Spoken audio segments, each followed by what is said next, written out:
What up, y'all? It's your boy, Mr. Downtown Ray Melo. You're listening to the Entertainment Report on iHeartRadio, live from Dubai for Thursday, August 11th, 2022, delivering some major stories and trends going on in the world of entertainment and beyond. You can follow the show on Facebook, Twitter, or Instagram, facebook.com/The Entertainment Report with Ray Melo, that's RAYMELO, on Twitter at The Enter Report, or on Instagram at The Entertainment Report. You can listen to the show anytime you want on iHeartRadio. Just go to iHeart.com or your iHeart phone app, search for The Entertainment Report, and it'll take you to the page.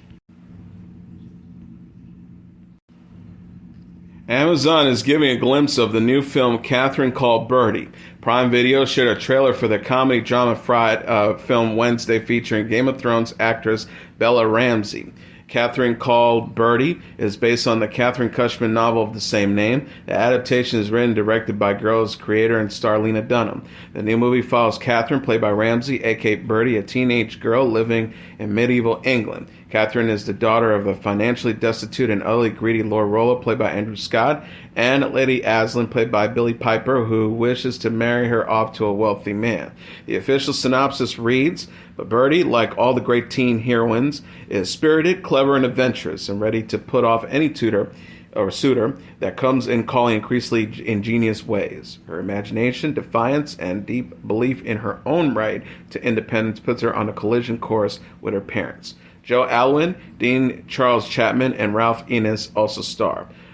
Catherine Called Birdy will have its world premiere at the Toronto International Film Festival in September. The film will open in selected theaters September 23rd and premiere October 7th on Prime Video. Steve Martin says he will likely begin slowing his career and heading towards retirement, and isn't planning on taking on any more roles only after Only Murder in the Building. Besides starring in the Hulu hit series with Martin Short and Selena Gomez, Martin, who's 76, is on a nationwide tour with Short, doing a live comedy show called You Won't Believe What They Look Like Today. In an interview with The Hollywood Reporter, published Wednesday, Martin said that after the show, he likely won't seek other new projects. He said, when this show is done, I'm not going to seek others. I'm not going to seek other movies. I don't want to do cameos. This is weirdly it. Meanwhile, a 2-part documentary on Martin's life is heading for Apple TV. It'll be directed and produced by Oscar winner Morgan Neville. Only Murders in the Building, streaming its second season right now, has been nominated for 17 Primetime Emmy Awards, including 3 for Martin. It has been renewed for a 3rd season. Martin is also publishing his 12th book. Number 1 is Walking, My Life in the Movies and Other Diversions. Martin told The Hollywood Reporter he wants to spend more time in New York, where he has a 9-year-old daughter with his wife, Anne Stringfield. Martin says, I have a family now that's really fun. To film a movie now, to go someplace else to live, I'm not willing to do that anymore. I can't disappear for 3 months. Netflix is giving a glimpse of the new series Fakes. The streaming service shared a trailer for the comedy drama Wednesday featuring Amijia Baranek and Jennifer Tong. Fakes follows teenage best friends Baranek and Tong as they accidentally build and lose one of the largest fake ID empires in North America. Tong narrates in the trailer, all good things come to an end, and by good things I mean a sick penthouse, matching supercars, stupidly hot guys, and vodka. Way too much vodka, Tong narrates in the trailer. Richard Harmon also stars as a shady store employee who moves the fake IDs. Fake is created by David Turco, who is executive produces with Simon Barry, Stephen Hedges, Lily Burns, and Tony Hernandez. The series premieres September 2nd on Netflix. Baranek is known for playing Guinevere in the To All the Boys films and Maj Klump on the CW series Riverdale.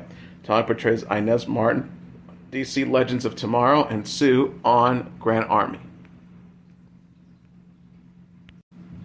A trailer was released on Wednesday for House of Hammer, an upcoming Discovery Plus docuseries which will examine the sexual assault and abuse allegations against actor Armie Hammer.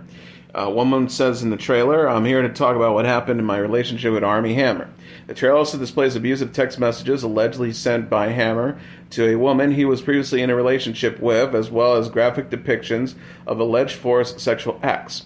This includes messages allegedly sent by Hammer in which he describes himself as a cannibal, writing, I decided when you sleep, when you eat, when you expletive, I'm 100% a cannibal, I want to eat you.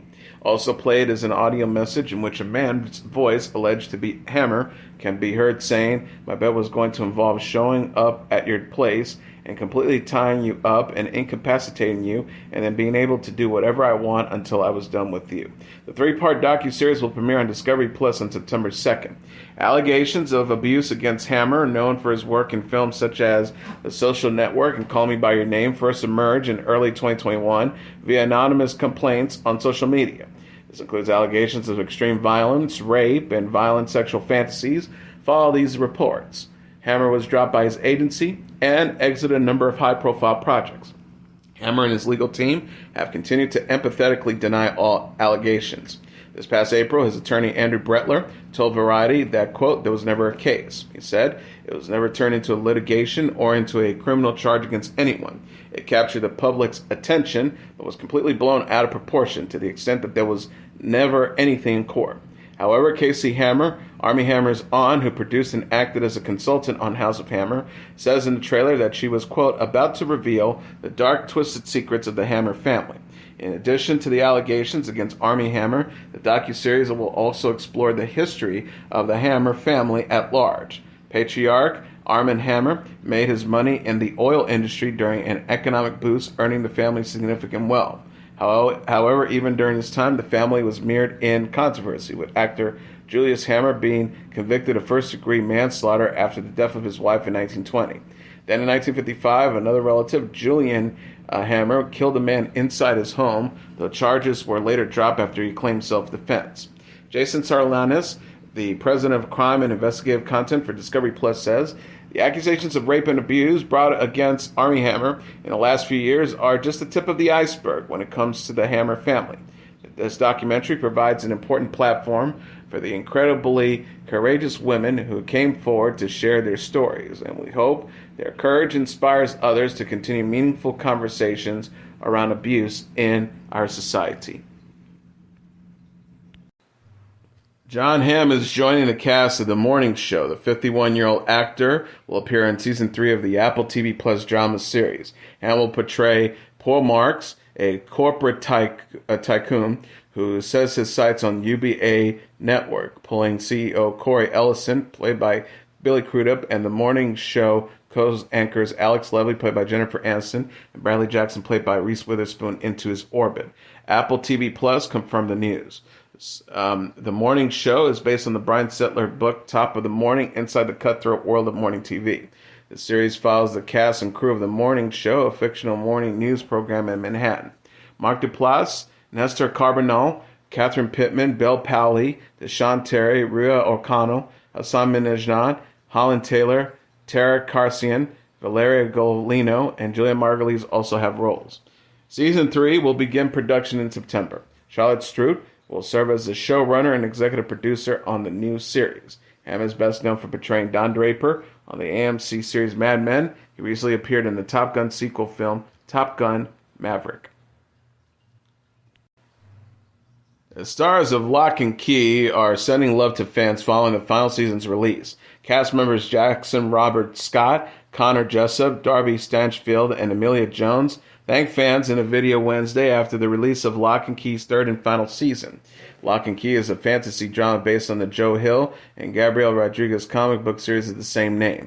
The series follows Tyler Kinsey and Bodie Locke, three siblings who discover their late father's family home contains magical keys. Jessup, Jones, and Scott play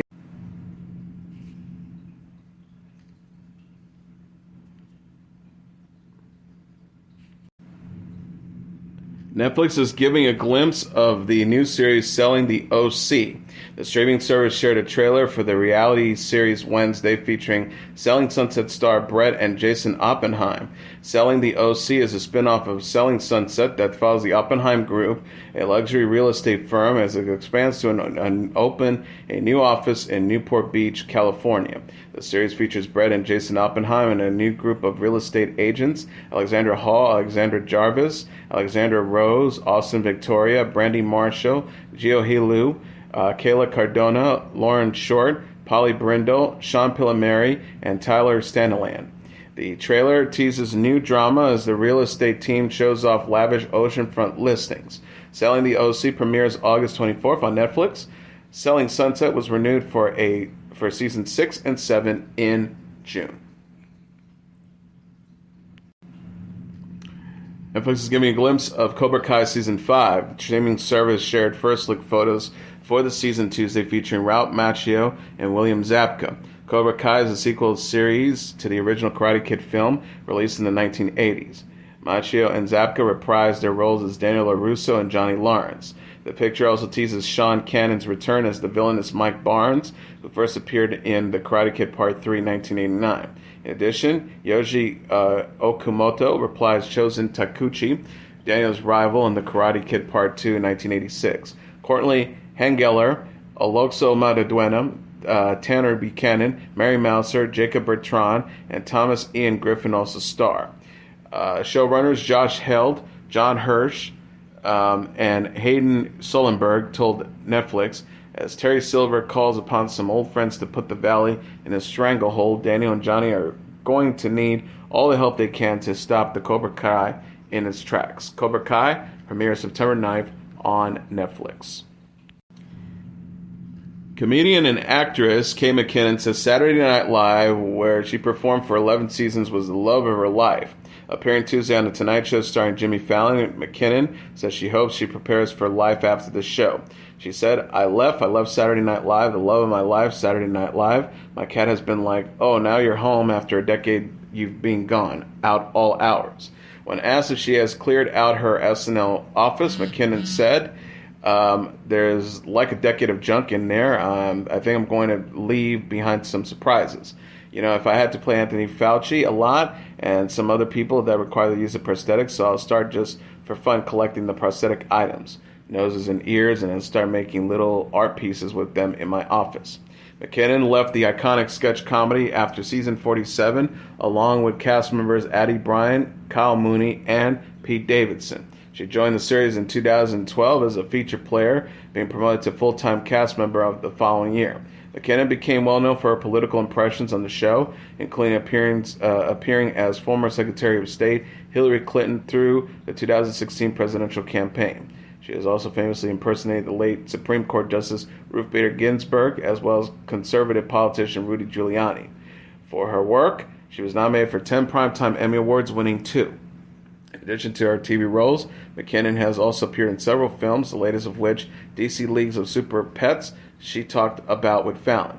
McKinnon said of making the film, it was wonderful, the pets are heroes as well. Fallon added that McKinnon's performance as the film's main villain got giant laughs from 7-year-olds to 4-year-olds.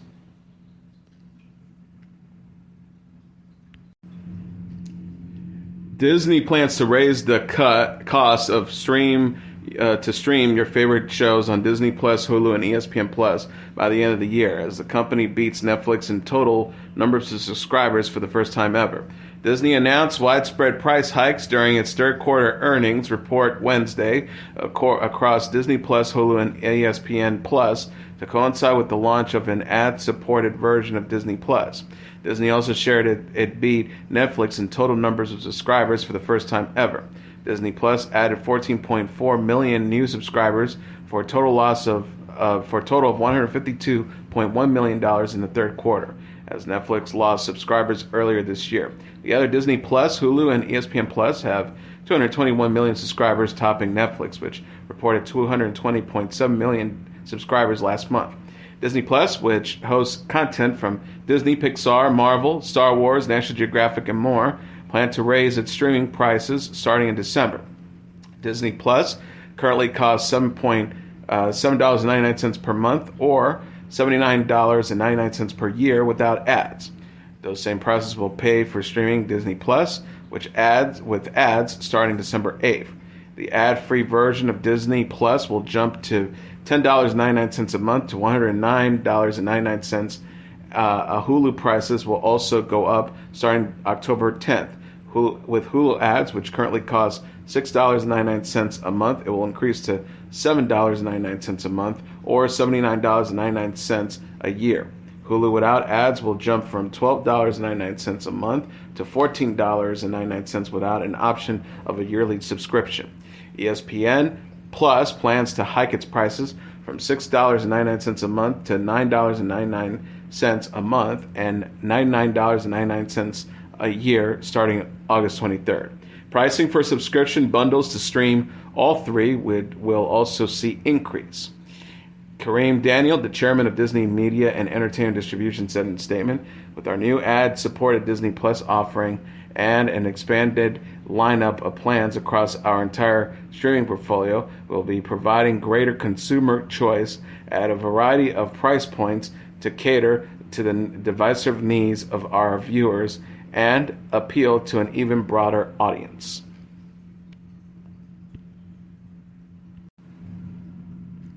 Marcus Mumford, the singer and frontman for the band Mumford & Sons, said in a new interview that he was sexually abused as a child.